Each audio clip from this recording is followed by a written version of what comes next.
L'épreuve de mise en situation collective a pour ambition de créer des conditions d'évaluation au plus proche de la réalité du terrain, en proposant un format d'échange naturel, proche d'une discussion professionnelle entre pairs, sans rôle hiérarchique ni réponse convenue.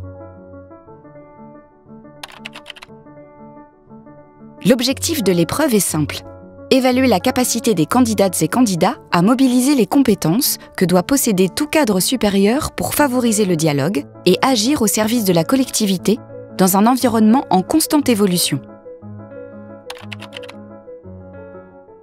L'épreuve vise à évaluer la capacité des candidates et candidats à travailler en équipe, à écouter, à fédérer, à défendre leurs convictions, mais aussi à coopérer pour trouver une solution à un problème concret d'action publique.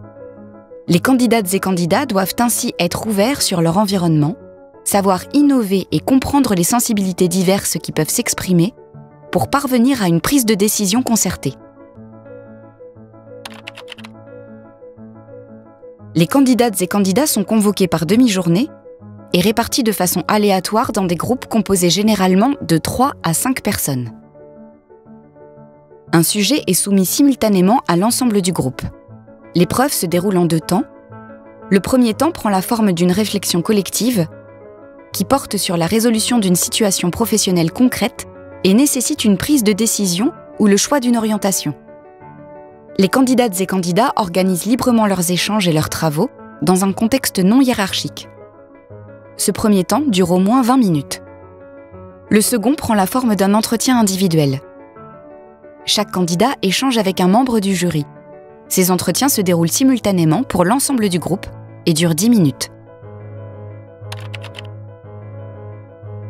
Les 2 temps de l'épreuve donnent lieu à une évaluation individuelle.